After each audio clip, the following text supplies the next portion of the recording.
Okay guys, अब pick करते हैं एक्सरसाइज 10.2 के आगे के क्वेश्चंस। तो सबसे पहले पिक करते हैं question number 4। Prove that the tangents drawn at the ends of the diameter of circle are parallel. तो लेट्स सी। तो देखिए क्वेश्चन नंबर 4 में मुझे एक सर्किल दिया हुआ है और उसका डायमीटर है ए बी, जो मैंने ब्लैक से ड्रॉ किया है। उन डायमीटर के एंड पॉइंट पे मैंने दो टेंजेंट्स ड्रॉ किए हैं, ठीक है। तो इस पॉइंट को मैं नाम देता हूँ आर, इसको एस, और इधर नाम देता हूँ मैं P और इधर Q। यानी are S and P Q मेरी दो टेंजेंट्स हैं जो कि डायमीटर के एंड पॉइंट्स पे बनाई गई है। तो मुझे प्रूव करना है ये दोनों टेंजेंट्स मेरी पैरेलल हैं एक दूसरे के। तो देखिए सबसे पहले आप क्या लिखेंगे, it is known that the radius is perpendicular to the tangent at point of contact. यानी जो रेडियस होती है वो टेंजेंट के पॉइंट ऑफ कॉन्टैक्ट पे परपेंडिकुलर होती है। तो ओ बी एंड ओ ए वो क्या है, मेरी रेडियस है। तो ओ बी परपेंडिकुलर होगी तो ये वाला एंगल 90 डिग्री होगा और ये वाला एंगल भी 90 डिग्री होगा। तो मैं बोलूँगा O B P equals to angle O B Q equals to 90 degree. तो ये दोनों एंगल्स 90 डिग्री हो गए।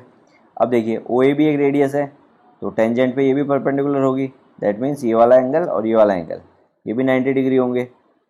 यानी angle O A S and angle O A R, O A S and O A R ये दोनों भी 90 डिग्री हो गए। अब आप फिगर में देखिए, इस वाले एंगल को मैं एंगल 1 बोलता हूँ, इस वाले एंगल को मैं एंगल 2 बोलता हूँ।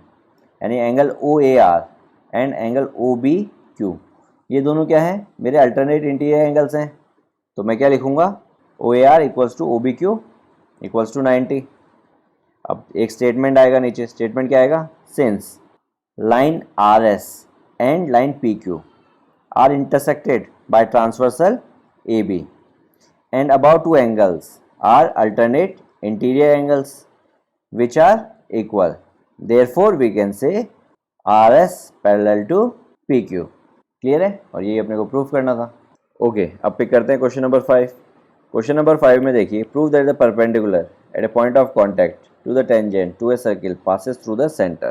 तो देखिए मुझे क्या गिवन है, मुझे एक सर्किल गिवन है विद सेंटर O एंड जो ए बी है वो मेरी टेंजेंट है जो कि सर्किल को पी पॉइंट पे टच कर रही है। तो मुझे क्या प्रूफ करना है, मुझे प्रूफ करना है कि line perpendicular to A B at point P passes through the centre. यानी पॉइंट पी से अगर मैं एक लाइन ड्रॉ करूंगा परपेंडिकुलर तो वो सेंटर यानी ओ से पास होगी। तो इसको अपन कैसे प्रूफ करेंगे, तो इसको अपन कॉन्ट्राडिक्शन से प्रूफ करेंगे। कॉन्ट्राडिक्शन से कैसे, देखिए मैं बोलता हूँ कि मैं पॉइंट पी से एक परपेंडिकुलर ड्रॉ करता हूँ जो कि ओ से पास नहीं कर रही है। तो लेट सपोज वो पॉइंट क्यू से पास कर रही है और पॉइंट क्यू कहाँ पे है, लेट सपोज यहाँ पे है। क्लियर है, तो मैंने पॉइंट पी से एक परपेंडिकुलर ड्रॉ की जो कि ओ से पास ना होने की जगह क्यू से पास हो रही है। तो ये वाला क्या एंगल हो गया, 90 डिग्री हो गया क्योंकि मैंने परपेंडिकुलर ड्रॉ की है। तो मैं बोल सकता हूँ angle Q P A equals to 90 degree, और इसके ऊपर जो मैंने अजम्पशन किया वो लिखूँगा। ठीक है, let us assume that the perpendicular to AB at P does not pass from the center O, let it pass through the point Q। और मैंने Q को ज्वाइन कर दिया तो QPA मेरा 90 डिग्री हो गया। अब दूसरा काम मैं क्या करता हूँ, मैं सेंटर एंड पॉइंट P को ज्वाइन करता हूँ। तो सेंटर एंड पॉइंट P को मैंने ज्वाइन किया तो मुझे मालूम है सेंटर से अगर मैं पॉइंट ऑफ कॉन्टैक्ट को ज्वाइन करता हूँ तो जो वो रेडियस होती है वो टेंजेंट के परपेंडिकुलर होती है। तो मैं कह सकता हूँ एंगल OPA वो भी मेरा क्या हो गया, 90 डिग्री हो गया। यानी ये वाला एंगल 90 डिग्री हो गया और ब्रैकेट में आप रीज़न लिख देंगे। ठीक है, अब एक चीज़ देखिए, इन दोनों इक्वेशंस को मैं कंपेयर करता हूँ, comparing first and second equation. तो मैं कह सकता हूँ angle QPA equals to angle OPA। यानी QPA और OPA दोनों क्या हैं, 90 डिग्री हैं, इसलिए इक्वल हैं। बट आप फिगर में देखिए क्या ऐसा पॉसिबल है, तो आप क्या नीचे स्टेटमेंट लिखेंगे, from the figure it can be observe that QPA is greater than OPA। QPA is greater than OPA। आप क्लियरली देख भी सकते हैं OPA मेरा यहाँ से लेके यहाँ तक है, ठीक है, और QPA इसी को मैं थोड़ा सा आगे एक्सटेंड कर देता हूँ तो ये मेरा QPA बन जाता है। तो क्लियरली QPA जो है वो OPA से बड़ा है। अब एक चीज़ बताइए, QPA एंड OPA दोनों 90 है और QPA OPA से बड़ा है, क्या ये दोनों चीज़ पॉसिबल है? ये चीज़ पॉसिबल ही नहीं है। तो आप लिखेंगे therefore in reality QPA not equals to QPB। यानी ये दोनों इक्वल नहीं है। और इक्वल क्यों नहीं है, क्योंकि अपना अजम्पशन गलत था। तो आप फिर नीचे स्टेटमेंट लिखेंगे QPA equals to QPB only if QP equals to OP, which is possible in scenario when QP coincides with OP। Clear है? यानी अगर Q और पॉइंट O एक दूसरे पे कोइंसाइड कर जाएं तो ही ये चीज़ पॉसिबल है कि ये दोनों एंगल्स इक्वल हो पाएंगे।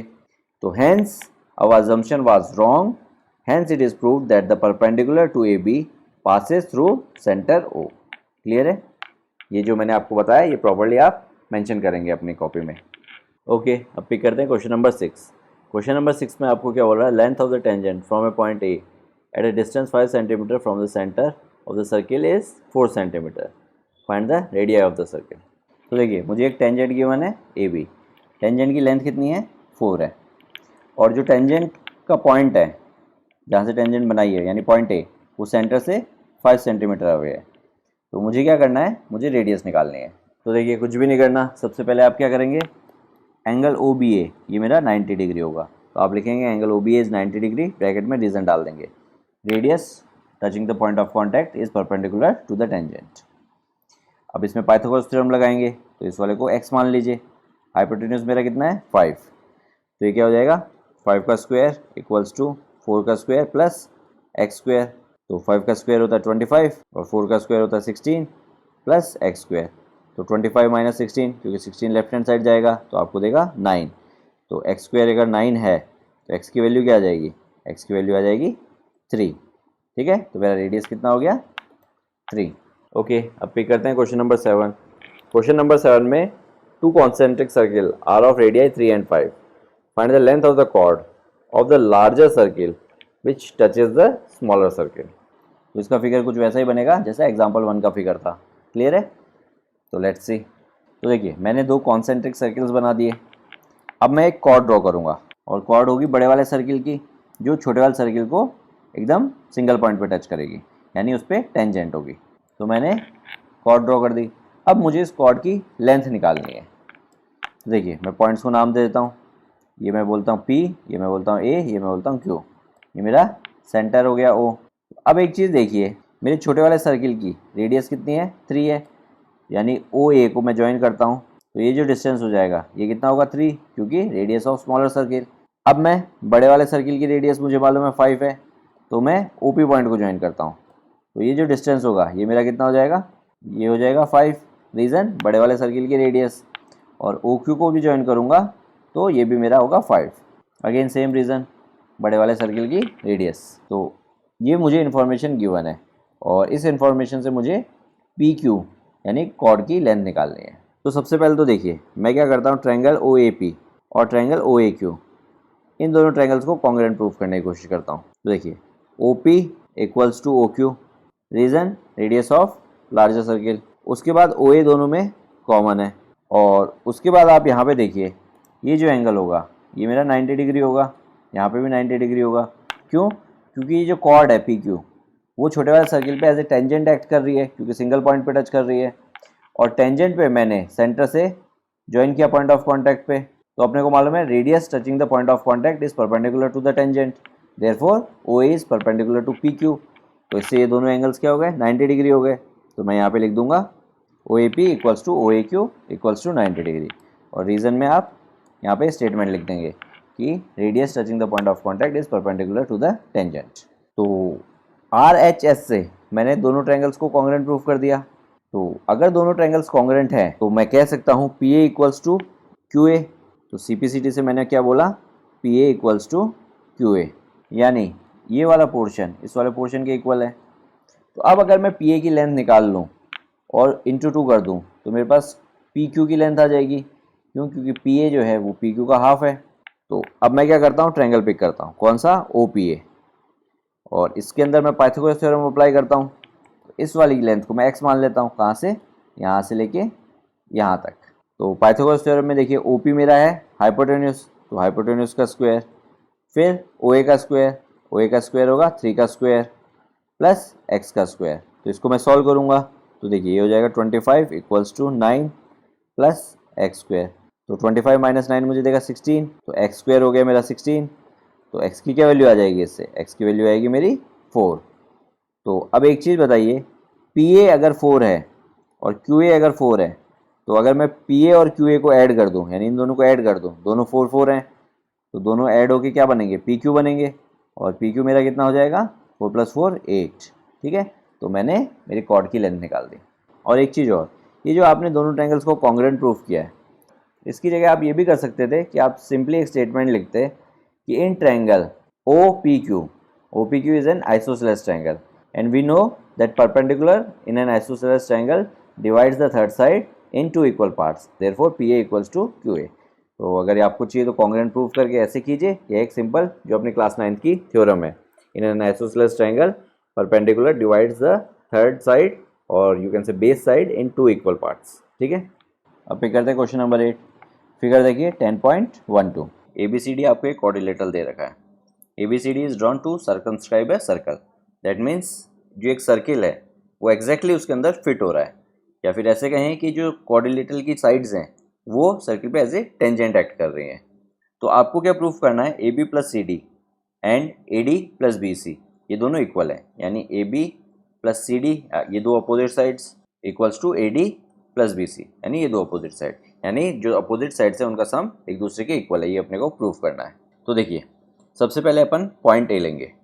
पॉइंट ए से अगर आप देखेंगे तो दो टेंजेंट्स अपन ने बना रखी हैं, एक AP है एंड एक AS है। तो अपने को मालूम है किसी एक एक्सटर्नल पॉइंट से जो दो टेंजेंट्स होती हैं उनकी लेंथ हमेशा इक्वल होती है, तो अपन लिखेंगे AP = AS और ब्रैकेट में लिखेंगे टेंजेंट्स फ्रॉम पॉइंट ए, या फिर आप ऐसे भी लिख सकते हैं tangents from external point are equal in length. तो AP = AS हो गया। अब अपन पॉइंट B लेंगे। अब B से दो टेंजेंट्स हैं BP एंड BQ, तो BP एंड BQ भी इक्वल है, तो अपन लिखेंगे BP = BQ और सेम रीज़न यहाँ पे डाल देंगे।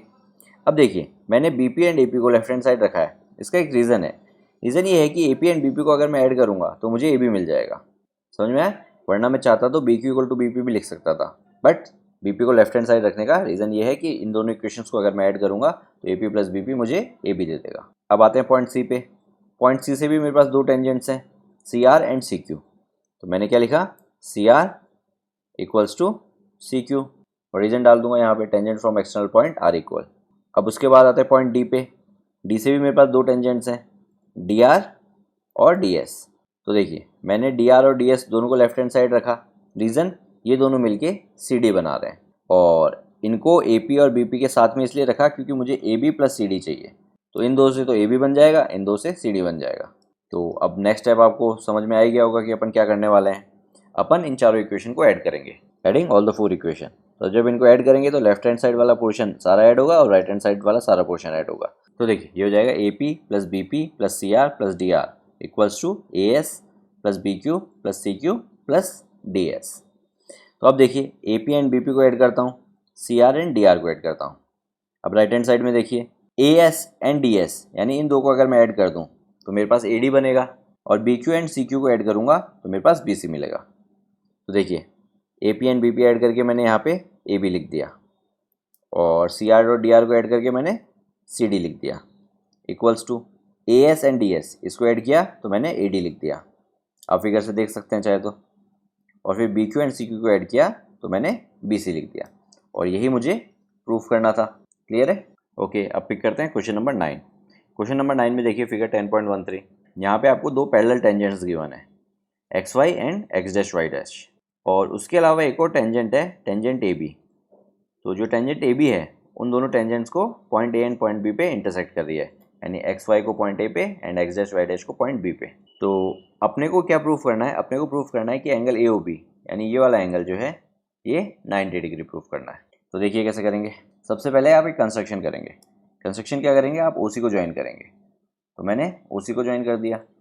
अब देखिए मैं दो ट्रायंगल्स पिक करता हूँ, मैंने दो ट्रायंगल्स पिक किए POA एंड COA, तो मैं शेड कर देता हूँ पहले। देखिए रेड वाला तो है मेरा POA और ये ब्लैक वाला जो है ये है मेरा COA, यानी इन दोनों ट्रायंगल्स को मैं कॉन्ग्रुएंट प्रूफ करने की कोशिश करता हूँ। तो देखिए PA = AC, reason point A से दोनों टेंजेंट्स हैं, AP एक टेंजेंट है एंड AC भी एक टेंजेंट है, तो एक एक्सटर्नल पॉइंट से जो दो टेंजेंट होती है वो हमेशा इक्वल होती हैं, देयरफॉर AP = AC, एक चीज़ तो ये हो गई। उसके अलावा OP = OC, रीज़न देखिए OP भी रेडियस है एंड OC भी रेडियस है, और उसके अलावा OA जो साइड है वो दोनों ट्रायंगल्स में कॉमन है, यानी ट्रिपल S से मैं इन दोनों ट्रायंगल्स को कॉन्ग्रेंट बोल सकता हूँ, ठीक है। तो तीनों साइड आप यहाँ पे इस तरह से लिख लेंगे विथ रीज़न, ठीक है। और बाद में by S S S both the triangles are congruent. तो अब एक चीज़ देखिए, मैंने इन दोनों ट्रायंगल्स को कॉन्ग्रेंट प्रूफ कर दिया। तो सीपीसीटी से मैं क्या बोल सकता हूँ, सीपीसीटी से मैं बोलूँगा angle P O A equals to angle C O A. तो पी ओ ए और C O A angle equal बोल दिए मैंने, तो लेट्स सपोज इनको मैं एक्स मान लेता हूँ, यानी ये एक्स है और ये भी एक्स है। क्लियर है। अब मैं नेक्स्ट दो ट्रायंगल पिक करूँगा, C O B and Q O B. तो देखिए C O B and Q O B भी कॉन्ग्रेंट हो जाएंगे उसी तरीके से। कैसे? पॉइंट बी से मेरे पास दो टेंजेंट है, एक बी सी एंड एक बी क्यू। तो एक सिंगल पॉइंट से जो दो टेंजेंट्स होती है वो हमेशा इक्वल होती हैं, तो B C equals to B Q हो गया। और ओ सी एंड ओ क्यू ये दोनों मेरी क्या रेडियस है, एंड ओ बी मेरी कॉमन साइड है। तो ट्रिपल एस से ये दोनों ट्रायंगल्स भी कॉन्ग्रेंट हो गए। तो आप प्रॉपर्ली तीनों चीज़ें मेंशन करके by S S S these two triangles are congruent लिख सकते हैं। तो अब देखिए ये दोनों अगर ट्रायंगल्स कॉन्ग्रेंट हैं तो मैं क्या बोल सकता हूँ, angle C O B equals to angle Q O B, और इन दोनों को क्या मान लेता हूँ मैं, वाई मान लेता हूँ। यानी ये वाला पोर्शन वाई है और ये वाला पोर्शन भी वाई है। यहाँ तक क्लियर है। अब एक चीज़ देखिए, मैं इन चारों एंगल्स को ऐड करता हूँ। कौन से चारों? 1 2 3 4। अब इन चारों एंगल्स को अगर मैं ऐड करता हूँ तो फिगर में देखिए यहाँ से लेके यहाँ तक एक स्ट्रेट लाइन है। क्लियर है। तो इन चारों का सम कितना होगा? 180 डिग्री होगा। और ये एक स्ट्रेट लाइन क्यों है, ये अगर आपको नहीं समझ में आ रहा है तो क्वेश्चन नंबर 4 को रिकॉल कीजिए। क्वेश्चन नंबर 4 में क्या था कि डायमीटर के एंड पॉइंट्स पे जो दो मैंने टेंजेंट्स बनाई थी वो आपस में पैरेलल प्रूफ करनी थी अपने को। तो यहाँ पे टेंजेंट्स पैरेलल हैं तो उनके पॉइंट ऑफ कांटेक्ट को मैंने ज्वाइन किया, तो वो जो लाइन बनेगी वो डायमीटर बनेगी, यानी क्वेश्चन 4 का रिवर्स। क्वेश्चन 4 में जो डायमीटर के एंड पॉइंट्स में जो टेंजेंट्स थे उनको पैरेलल प्रूफ करना था। तो मैं कह सकता हूँ कि जो दो टेंजेंट्स पैरेलल होंगी उनके पॉइंट ऑफ कॉन्टैक्ट को अगर मैं ज्वाइन करूंगा तो वो लाइन मेरे सर्किल की डायमीटर बनेगी। तो डायमीटर एक स्ट्रेट लाइन होती है, therefore P O Q is a straight line and therefore angle P O Q is 180 degree. तो एंगल पी ओ क्यू अगर 180 डिग्री है तो इन चारों का सम भी क्या है? पी ओ क्यू है। तो नेक्स्ट स्टेप में मैंने लिखा P O A plus C O A plus C O B plus Q O B equals to 180 degree. Bracket में आप रीजन क्या लिखेंगे? P O Q is a straight line, और ये भी लिख सकते हैं कि P O Q is a diameter. Clear है। अब देखिए मैं वैल्यूज रिप्लेस कर देता हूँ। क्या वैल्यूज रिप्लेस करूँगा? P O A and C O ए ये दोनों मेरे क्या है? एक्स है, तो ये हो जाएगा एक्स प्लस एक्स। और C O B and Q O B ये दोनों मेरे क्या है? वाई है, तो ये हो जाएगा Y plus Y equals to 180 degree. अब देखिए 2x plus 2y equals to 180 degree. अब 2 कॉमन ले लीजिए, तो ये हो जाएगा 2 ब्रैकेट के अंदर x plus Y equals to 180 degree. अब 2 राइट हैंड साइड में जाएगा तो डिवाइड होगा, तो x प्लस वाई कितना हो जाएगा? x plus Y is equal to 180 divide by 2, that means 90 degree. तो x प्लस वाई को मैंने 90 डिग्री प्रूफ किया है। तो अब देखिए x की जगह मैं वापस क्या रख देता हूँ? एंगल सी ओ ए लिख देता हूँ। तो एंगल सी ओ ए मैंने x की जगह लिख दिया, और y की जगह मैं बी ओ सी लिख देता हूँ, और y की जगह मैं सी ओ बी लिख देता हूँ। तो देखिए मैंने ये दो एंगल्स पिक कर लिए basically, C O A and C O B. C O A X है and C O B Y है। तो अब देखिए C O A and C O B मिलके क्या बन रहे हैं? ए ओ बी बन रहे हैं कि नहीं बन रहा? तो इन दोनों को ऐड करके मैं नेक्स्ट स्टेप में ए ओ बी लिखता हूँ। तो A O B equals to 90 degree, और क्वेश्चन में यही मुझे प्रूफ करना था। क्लियर है। ओके, अब पिक करते हैं question number 10। Prove that the angle between two tangents drawn from a external point to a circle, यानी जो दो टेंजेंट्स हैं उनके बीच का angle is supplemented to the angle subtended by the line segment joining the point of contact at the centre. यानी point of contact और centre पे जो दो लाइंस ज्वाइन करेंगे उनके बीच का एंगल और टेंजेंट्स के बीच का एंगल वो आपस में सप्लीमेंट्री है, ये अपने को प्रूफ करना है। तो देखते हैं, समझते हैं फिगर से। तो देखिए मेरे पास एक सर्किल है, उस सर्किल पे दो टेंजेंट्स हैं P A and P B. तो मैंने सेंटर से दोनों पॉइंट ऑफ कॉन्टैक्ट को ज्वाइन कर दिया, यानी ओ ए एंड ओ बी। तो मुझे प्रूफ करना है कि जो दो टेंजेंट्स के बीच में एंगल बन रहा है, यानी इसको मैं एंगल एक्स बोलता हूँ, यानी एंगल एक्स, और जो दो रेडियस के बीच में एंगल बन रहा है, यानी जो सेंटर से मैंने पॉइंट ऑफ कॉन्टैक्ट पे ज्वाइन किए दो लाइंस, तो उनके बीच का एंगल, यानी एक्स प्लस वाई मुझे 180 डिग्री प्रूफ करना है, दैट मीन्स सप्लीमेंट्री। तो ये तो मेरा हो गया टू प्रूफ। आप प्रॉपर्ली एक्सप्लेन करके स्टेटमेंट लिखेंगे। अब एक चीज़ देखिए, सबसे पहले मैं क्या बोलता हूँ? मैं बोलता हूँ angle O A P equals to 90 degree. उसके बाद मैं बोलता हूँ angle O B P equals to 90 degree. तो ये भी 90 डिग्री है और ये भी 90 डिग्री है। रीज़न आप ब्रैकेट में डाल ही देंगे कि radius touching to the point of contact is perpendicular to the tangent. Clear है। तो ये दोनों मेरे 90 डिग्री हो गए। अब मैं क्या करता हूँ? मैं क्वाड्रिलेटरल पिक करता हूँ। कौन सा? ए ओ बी पी। ए ओ बी पी में अगर मैं एंगल सम प्रॉपर्टी अप्लाई करूँगा तो हो जाएगा angle P plus angle B plus angle O plus angle A equals to 360 degree. अब देखिए वैल्यूज रिप्लेस कर दीजिए, P है x, B है मेरा 90 डिग्री, O है मेरा y और एंगल A है मेरा 90 डिग्री, तो इक्वल्स टू 360। तो ये क्या हो जाएगा x plus Y plus 180 equals to 360। Reason 90 plus 90 180। अब 180 को राइट हैंड साइड लेके जाते हैं, तो x प्लस वाई क्या हो जाएगा, x प्लस वाई हो जाएगा 360 माइनस 180। तो 360 माइनस 180 कितना होता है 180। तो मैंने x प्लस वाई को 180 प्रूव कर दिया, यानी एंगल P और एंगल O का सम क्या है 180। That means they are supplementary, और यही मुझे प्रूफ करना था। ओके, अब पिक करते हैं question number 11। Prove that the parallelogram circumscribing a circle is a rhombus. तो देखिए 10.12 फिगर देखिए, यहाँ पे एक क्वाड्रिलेटरल था, ठीक है, जिसके अंदर एक सर्किल था। नीचे वाले क्वेश्चन में अपने पास एक पैरेललोग्राम है जिसके अंदर एक सर्किल बनाना है अपने को, और उस पैरेललोग्राम को अपने को एक रोम्बस प्रूफ करना है। तो डायग्राम कुछ ऐसा बनेगा, और जो इस क्वेश्चन नंबर 8 का रिजल्ट है वो अपन यूज़ करेंगे। क्लियर है? तो देखिए मेरे पास ABC एक पैरेललोग्राम है जो कि एक सर्किल के ऊपर बना हुआ है, ठीक है, सर्कमस्क्राइबिंग ए सर्किल, यानी जो इसकी साइड्स हैं वो सर्किल पे एज ए टेंजेंट एक्ट कर रही हैं। तो मुझे प्रूफ करना है कि ये जो पैरेललोग्राम है वो एक रोम्बस है। तो लेट्स सी। तो देखिए सबसे पहले मैं पिक करता हूँ पॉइंट ए। पॉइंट ए से मेरे पास दो टेंजेंट्स हैं, AS and AP। Exactly question number 8 जैसे अपन ने किया था वैसे ही अपन करेंगे, ठीक है। तो AS एंड AP दो टेंजेंट्स हैं, तो मैंने लिख दिया AP इक्वल्स टू AS। उसके बाद पॉइंट B पिक किया, मैंने लिख दिया BP इक्वल्स टू BQ। उसके बाद पॉइंट C पिक किया, लिख दिया मैंने CR इक्वल्स टू CQ। और उसके बाद पॉइंट डी से मैंने DR इक्वल्स टू DS। इस वाले पोर्शन में अगर आपको कुछ डाउट है तो एक बार आप क्वेश्चन नंबर 8 डिटेल में वापस देख सकते हैं, ठीक है। और यहाँ पे ब्रैकेट में रीजन आ जाएगा, tangent from the external point are equal in length. तो अब इन सबको मैं ऐड करूँगा, तो देखिए AP प्लस BP और CR प्लस DR। तो AP प्लस BP तो मेरे पास बनेगा AB, और CR और DR मेरे पास बनेगा CD। क्लियर है? अब देखिए AS एंड DS को ऐड करूँगा, तो AS एंड DS को ऐड करूँगा तो मेरे पास बनेगा AD, और BQ एंड CQ को ऐड करूँगा तो मेरे पास बनेगा BC। तो इससे मैं क्या लिख सकता हूँ, AB plus CD equals to AD plus BC। तो यहाँ तक तो क्वेश्चन नंबर 8 के जैसा ही था एग्जैक्टली, तो मैंने थोड़ा सा फास्ट कर दिया। अब देखिए मुझे एक चीज़ मालूम है कि अगर ये मेरा पैरेललोग्राम है तो पैरेललोग्राम में अपोजिट साइड्स इक्वल होती हैं, तो AB क्या होगा CD के इक्वल होगा। तो ब्रैकेट में रीजन क्या आएगा, अपोजिट साइड ऑफ पैरेललोग्राम। और उसके अलावा AD जो होगा वो BC के इक्वल होगा, AD equals to BC। Again reason क्या आएगा, अपोजिट साइड्स ऑफ पैरेललोग्राम। यानी इस वाली इक्वेशन में मैं AB प्लस CD को 2AB लिख सकता हूँ। क्यों? क्योंकि CD की जगह अगर मैं AB लिख दूँ, क्योंकि AB एंड CD इक्वल है, तो AB प्लस AB 2AB, तो ये हो गया 2AB। क्लियर है? और AD प्लस BC को मैं क्या लिख सकता हूँ, 2AD लिख सकता हूँ, क्योंकि AD एंड BC भी इक्वल है। तो अब देखिए 2 से 2 कट गया, तो ये हो गया AB इक्वल्स टू AD। तो अब एक चीज़ देखिए यहाँ पे CD AB के इक्वल है, AB को मैंने अभी अभी AD के इक्वल प्रूफ किया है, और AD BC के इक्वल है। तो आप देख सकते हैं कि ये चारों साइड आपस में इक्वल है। तब आप एक स्टेटमेंट लिखेंगे, since in parallelogram ABCD all the four sides are equal, therefore we can say ABCD is a rhombus. Clear है? ओके, अब पिक करते हैं क्वेश्चन नंबर 12।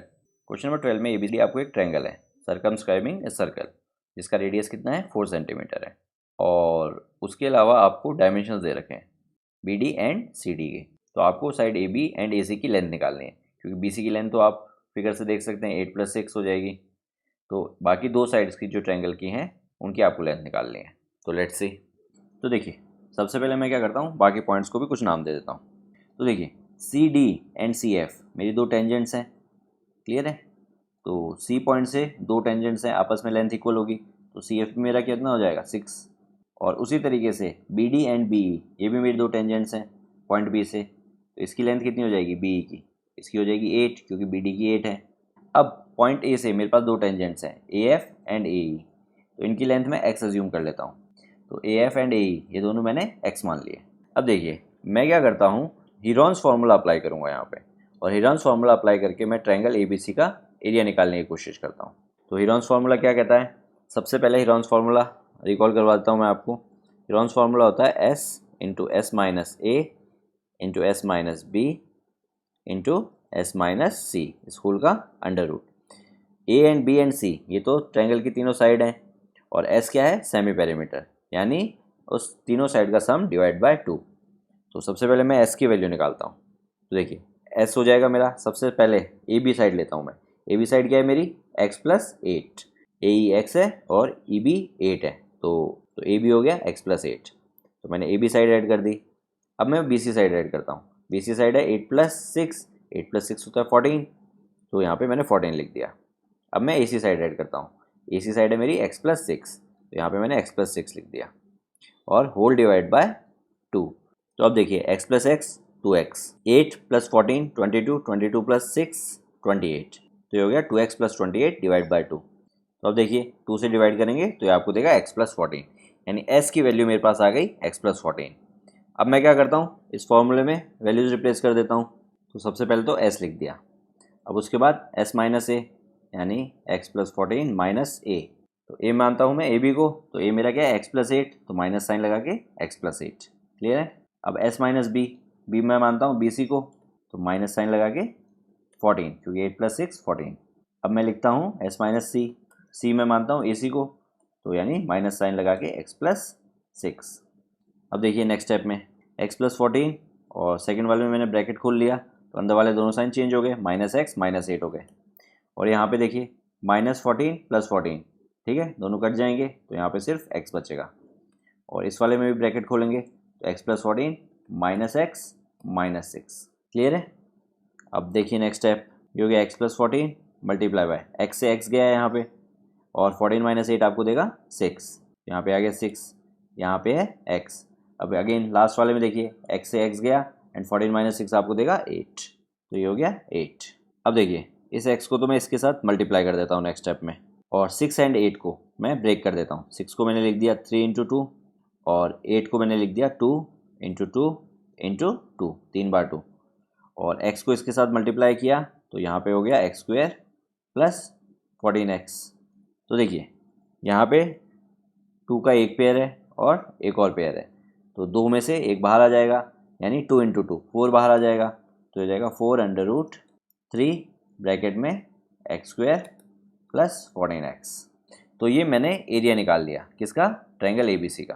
तो ये वाला पूरा बाकी सॉल्यूशन मैं रब कर देता हूँ, और यहाँ पे लिख देता हूँ एरिया ट्रायंगल ABC, क्लियर है। अब देखिए नेक्स्ट स्टेप में क्या करता हूँ, मैं OC, OB एंड OA इनको ज्वाइन करता हूँ।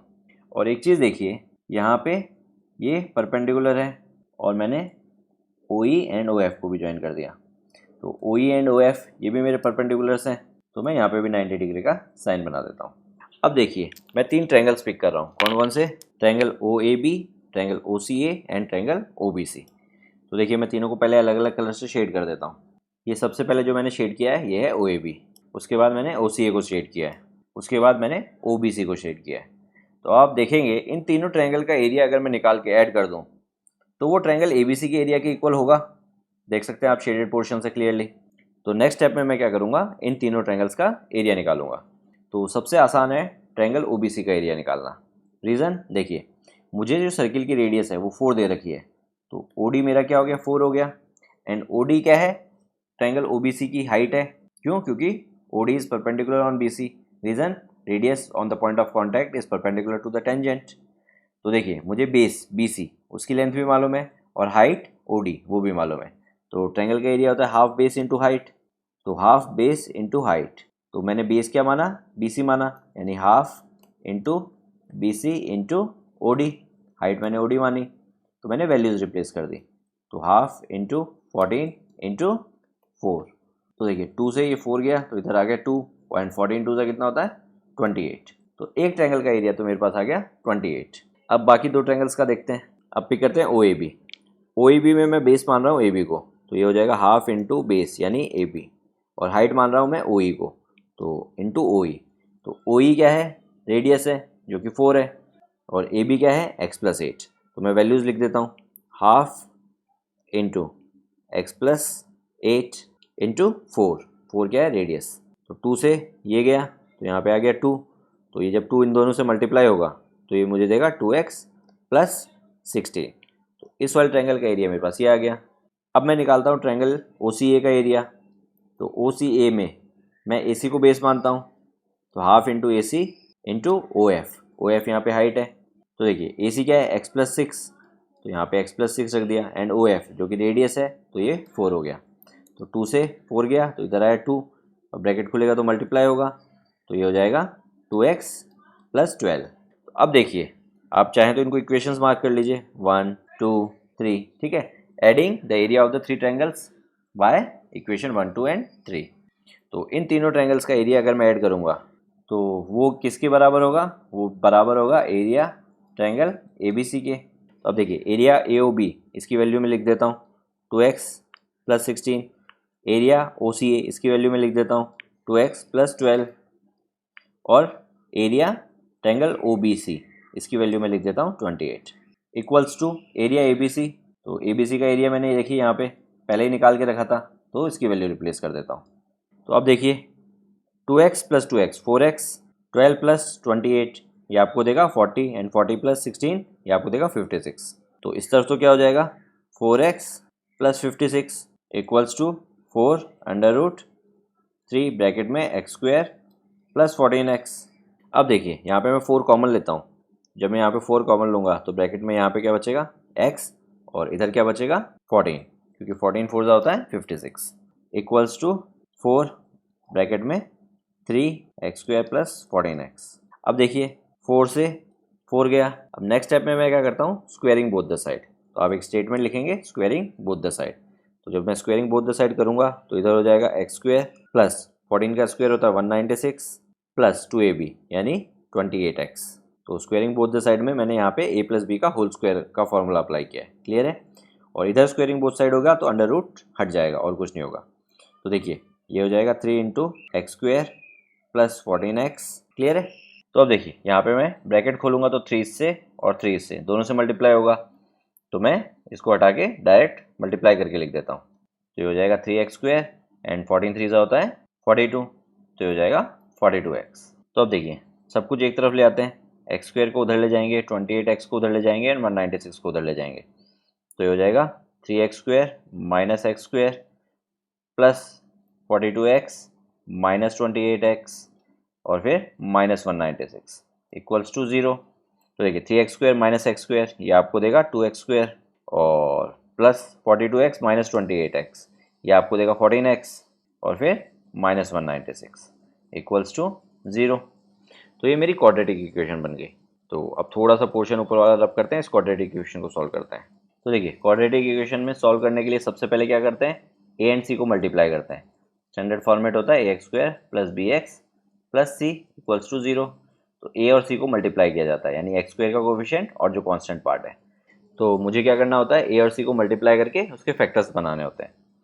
तो मैं a और c को मल्टीप्लाई करूं और फिर उसके फैक्टर्स बनाऊं, तो इससे पहले मैं इसको इस तरह से लिखूंगा और फिर इसको ही फर्दर ब्रेक कर दूंगा, यानी इसको मल्टीप्लाई करने की जगह इसी को मैं फर्दर ब्रेक कर देता हूँ यहीं से, क्योंकि इसको मल्टीप्लाई करूंगा फिर 2 से डिवाइड करूंगा, फिर एक 2 मुझे फैक्टर मिलेगा। तो 2 × मैं कर रहा हूँ तो 2 ऑलरेडी उसका एक फैक्टर है। तो नेक्स्ट स्टेप में मैं 196 के फैक्टर्स बनाता हूँ। तो 196 के फैक्टर्स होंगे 2 × 2 × 7 × 7, क्लियर है। अब इन फैक्टर्स को मुझे इस तरह से अरेंज करना है कि मुझे 14 मिले। तो देखिए मैं क्या करता हूँ, मैं इन तीनों को एक साथ रखता हूँ और इन दोनों को एक साथ रखता हूँ।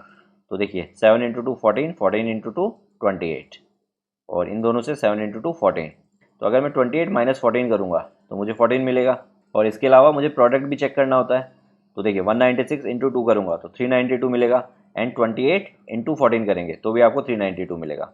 तो -14 है इसलिए -392, और यहाँ पे -196 है इसलिए -392, यानी सेम, क्लियर है। तो ये सब चेक कर लिया, that means middle term split एकदम सही है। तो देखिए इसको मैं लिखता हूँ 2x² + 28x - 14x - 196 equals to 0। देखिए 14x को ही मैंने इस तरह से लिख दिया।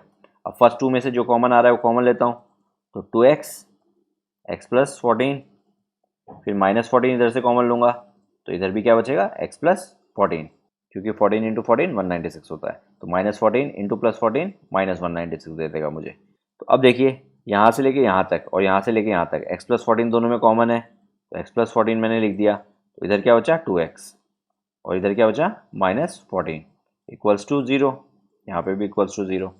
तो अब देखिए प्रोडक्ट में या तो ये 0 होगा या ये 0 होगा, यानी या तो x प्लस 14 इक्वल्स टू 0 होगा या फिर 2x माइनस 14 इक्वल्स टू 0 होगा।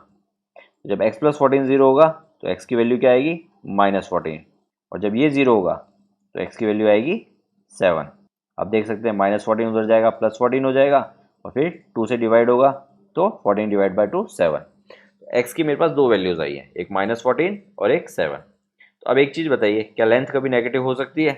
लेंथ कभी नेगेटिव नहीं हो सकती, तो x की वैल्यू मैं ये वाली कंसिडर करूँगा, यानी ये वाला पोर्शन हो गया 7 और ये वाला पोर्शन भी हो गया 7। तो अब देखिए ए बी मेरा कितना हो जाएगा 7 + 8, 7 + 8 कितना होता है 15, और ए सी मेरा कितना हो जाएगा 6 + 7, 6 + 7 होता है 13। तो ए बी एंड ए सी जो कि मुझे निकालना था वो दोनों मैंने साइड की लेंथ निकाल दी। क्लियर है? बहुत अच्छा क्वेश्चन है। ओके, अब पिक करते हैं question number 13। Prove that opposite sides of quadrilateral circumscribing a circle subtend supplementary angle at centre of the circle. तो देखिए फिगर से समझते हैं। तो देखिए फिगर वैसा ही बनेगा जैसा क्वेश्चन नंबर 8 का फिगर है। क्यों? क्योंकि क्वेश्चन नंबर 8 में भी क्या था, क्वाड्रिलेटरल सर्कमस्क्राइबिंग ए सर्कल, और क्वेश्चन नंबर 13 में भी यही है। बस प्रूफ क्या करना है वो डिफरेंस है। तो प्रूफ ये करना है कि opposite side of quadrilateral subtend supplementary angle at the centre of the circle, यानी अपोजिट साइड्स कौन सी हैं, A B and C D. तो A B and C D जो दो एंगल्स बनाएंगे सेंटर पे, यानी इनको मैं ज्वाइन कर देता हूँ। तो ए बी जो एंगल बना रही है वो है ए ओ बी, और सी डी जो एंगल बना रही है वो है सी ओ डी, यानी इन दोनों एंगल्स का सम मुझे 180 डिग्री प्रूफ करना है, यानी angle A O B and C O D. इसके अलावा अपोजिट साइड कौन सी है, A D and B C. तो बी सी एंगल बना रही है B O C and A D angle बना रही है ए ओ डी। तो B O C plus A O D ये भी मुझे 180 प्रूफ करने हैं। क्लियर है? तो सबसे पहले टू प्रूफ लिख देता हूँ, तो ये चीज़ मुझे प्रूफ करनी है। अब देखिए नेक्स्ट काम मैं क्या करता हूँ, मैं सेंटर से पॉइंट ऑफ कॉन्टैक्ट को ज्वाइन करता हूँ। अब सेंटर से पॉइंट ऑफ कॉन्टैक्ट ज्वाइन हो गए, तो अब देखिए, तो सबसे पहले मैं ट्रायंगल पिक करता हूँ O A P and O A S. तो यहाँ पे आप देखेंगे ओ ए जो है वो दोनों में कॉमन है, इसके अलावा O P equal to O S, reason दोनों रेडियस हैं। इसके अलावा A P equals to A S, क्योंकि A P and A S both are my tangents and दोनों कहाँ से हैं, ए पॉइंट से हैं, यानी tangents from a common point are equal. Clear है? तो ट्रिपल एस से मैंने क्या कर दिया, इन दोनों ट्रायंगल्स को कॉन्ग्रुएंट प्रूफ कर दिया। तो अब क्योंकि ये दोनों ट्रायंगल्स कॉन्ग्रुएंट प्रूफ हो चुके हैं, तो मैं बोल सकता हूँ P O A equals to S O A. तो मैंने P O A and S O A angles को इक्वल प्रूफ कर दिया। तो देखिए सबसे पहले मैं एंगल्स पे नंबर्स डाल देता हूँ। ये 1 है, ये 2 है, ये 3 है, ये 4 है, ये 5, ये 6, ये 7 और ये 8। तो मैंने एंगल 6 और एंगल 7 को इक्वल प्रूफ किया। ठीक है, तो ये हो गया एंगल 6 इक्वल्स टू एंगल 7। अब बाकियों के लिए आपको प्रूफ करने की ज़रूरत नहीं है। ठीक है, आप डायरेक्टली लिखेंगे। Similarly angle 5 equals to angle 4। देखिए यहाँ पे एंगल 5 और एंगल 4 जो दो ट्रायंगल्स हैं इनको कॉन्ग्रुएंट प्रूफ करेंगे, तो एंगल 5 इक्वल टू एंगल 4 हो गया। एग्जैक्टली सेम प्रोसेस, तो आपको करने की ज़रूरत नहीं है, आपने सिमिलरली करके लिख सकते हैं ऐसे, क्योंकि एक आपने प्रॉपर्ली करके दिखा दिया। और उसके बाद 7 6 हो गया, 5 4 हो गया, अब बचा 3 2। तो अपन लिखेंगे एंगल 2 इक्वल्स टू एंगल 3। और यहाँ पे मैं छोटा सा ये वाला पोर्शन भी मैं यहाँ पे लिख देता हूँ ताकि सारे एक साथ हो जाए। Angle 6 equals to angle 7। अब एंगल 2 इक्वल टू एंगल 3 हो गया, आप ट्रायंगल देख सकते हैं। उसके बाद क्या बचा, एंगल 1 एंड एंगल 8। तो एंगल 1 इक्वल्स टू एंगल 8। अब देखिए इन चारों इक्वेशंस को मैं क्या करता हूँ, ऐड करता हूँ।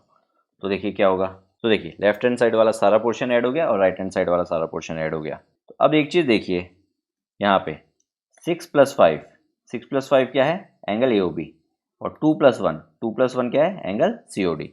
तो मैंने लिखते वक्त ये स्पेशल ध्यान रखा कि कौन सा मुझे किस तरफ लिखना है। 6 और 5 को मैंने एक तरफ रखा क्योंकि मुझे मालूम था ये दोनों मिलके ए ओ बी बन जाएंगे, और ए ओ बी मुझे यहाँ पे देखिए चाहिए था, और ए ओ बी के साथ मुझे सी ओ डी चाहिए था। तो सी ओ डी किससे बन रहे हैं, 1 एंड 2 से, तो 1 एंड 2 भी मैंने लेफ्ट हैंड साइड रखे। तो ये आपको लिखते वक्त ही ध्यान रखना है। क्लियर है? तो देखिए 5 + 6 मैंने लिख दिया एंगल ए ओ बी, और 2 + 1 मैंने लिख दिया एंगल सी ओ डी। अब उसी तरीके से राइट हैंड साइड में देखिए 7 और 8 को ऐड करूँगा मैं, और 4 और 3 को ऐड करूँगा। तो 7 एंड 8 मुझे मिलेंगे A O D and B O C. तो 4 और 3 मुझे मिलेंगे बी ओ सी, तो यहाँ पे मैंने लिख दिया एंगल बी ओ सी। और 7 और 8 मुझे देंगे ए ओ डी, तो यहाँ पे हो गया एंगल ए ओ डी। तो देखिए मैंने जो एंगल्स थे दिस और दिस, इन दोनों का सम 180 अभी प्रूव नहीं किया है, बट इनका सम मैंने इक्वल प्रूफ कर दिया है। क्लियर है? A O B plus C O D equals to B O C plus A O D, यानी इस वाले पोर्शन का, इस ब्लैक वाले का और इस ब्लैक वाले का जो सम है वो ये रेड वाले के और ये रेड वाले के इक्वल है। अब मुझे इनको सबको 180 प्रूव करना है। तो देखिए, इसको एक इक्वेशन मार्क कर लीजिए, लेट्स सपोज इक्वेशन 4। अब मैं क्या करता हूँ, सारे एंगल्स को ऐड करता हूँ। सारे एंगल्स कौन से? एंगल 1 + 2 + 3 + 4 ऐसे अप टू 8। तो इन सब एंगल्स का सम होगा आपके पास 360। रीज़न, पूरा एक सर्किल कंप्लीट हो रहा है। तो अब एक चीज़ देखिए, 1 जो है वो 8 के इक्वल है, तो 8 की जगह मैं 1 लिख सकता हूँ, और 2 है वो 3 के इक्वल है, 4 है वो 5 के इक्वल है, और 6 जो है वो 7 के इक्वल है। तो देखिए, मैं 8 की जगह 1 रिप्लेस करूँगा, और 3 की जगह मैं 2 रिप्लेस करूँगा, और 4 की जगह मैं 5 रिप्लेस करूँगा, और 7 की जगह मैं 6 रिप्लेस करूँगा। क्लियर है? अब मैंने ये पर्टिकुलर ही क्यों चूज़ किए, देखिए समझिए इस चीज़ को। मैं 1 और 2 को बचाया मैंने, और 5 और 6 को बचाया। क्यों? क्योंकि यहाँ पे देखिए 1 2 5 6, यानी लेफ्ट हैंड साइड वाला पोर्शन आ जाएगा मेरे पास, यानी मेरे पास AOB और COD आ जाएगा। अब देखिए इससे क्या फ़ायदा होगा नेक्स्ट वाले स्टेप में। देखिए एंगल 1 + एंगल 2, एंगल 3 की जगह मैं क्या लिखूंगा, यहाँ पे देखिए आप कौन सा किसके इक्वल है। एंगल 3 की जगह मैंने लिख दिया एंगल 2। अब एंगल 4 की जगह क्या लिखूंगा, एंगल 5, तो मैंने यहाँ पे एंगल 5 लिख दिया। फिर आगे एंगल 5 अपने आप है, और फिर एंगल 6 है। अब एंगल 7 की जगह देखिए मैं क्या लिखूंगा, एंगल 6 लिखूंगा, और फिर एंगल 8 की जगह मैं लिखूंगा एंगल 1। तो इन सब का सम क्या है, 360 है। अब आप देखिए पेयर्स बन गए, एंगल 1 भी 2 बार है, एंगल 2 भी 2 बार है, एंगल 5 भी 2 बार है, एंगल 6 भी 2 बार है। तो ये क्या हो जाएगा, 2 angle 1 + 2 angle 2 + 2 angle 5 + 2 angle 6 equals to 360 degree. अब 2 सब में कॉमन है, तो 2 कॉमन ले लिया, तो अंदर ब्रैकेट में क्या बचेगा, angle 1 + angle 2 + angle 5 + angle 6 equals to 360 degree. अब 2 राइट हैंड साइड जाएगा डिवाइड में, तो 360 डिवाइड बाय 2 आपको क्या देगा, 180 देगा। तो देखिए angle 1 + angle 2 + angle 5 + angle 6 equals to 180 degree. अब देखिए एंगल 1 एंड 2 इन दोनों को ऐड करके मैं लिख सकता हूँ COD, और एंगल 5 और एंगल 6 इनको ऐड करके लिख सकता हूँ मैं AOB। तो 5 और 6 को ऐड करके मैंने पहले लिख दिया एंगल AOB, और फिर 1 और 2 को ऐड करके मैंने लिख दिया एंगल COD, तो इक्वल्स टू 180। इसको भी एक इक्वेशन मार्क कर लीजिए। तो अब देखिए AOB + COD, इसको मैंने क्या प्रूफ कर दिया, इसको मैंने 180 के इक्वल प्रूफ कर दिया। तो अपने आप BOC और AOD का सम भी 180 हो गया, क्योंकि ये इसके इक्वल ही है। तो मैं नेक्स्ट स्टेप में लिखूंगा, from equation 4 and 5 we can say AOB + COD equal to 180, और नीचे वाला BOC + AOD इक्वल्स टू 180, और फिर हेंस प्रूफ। क्लियर है? तो इसी के साथ आपकी ये एक्सरसाइज और ये चैप्टर फिनिश होता है। Please do practice from the extra books, and for any kind of doubt please let us know, we will try to help you out. Okay, see you in the next chapter. Amyo Mentoring. Make a difference. Hereby students can contact us for group and individual mentoring session. Our location is mentioned in video description. Others can contact us for online classes, online doubt clearing sessions, and for other online videos which are not publicly available on YouTube. Thank you.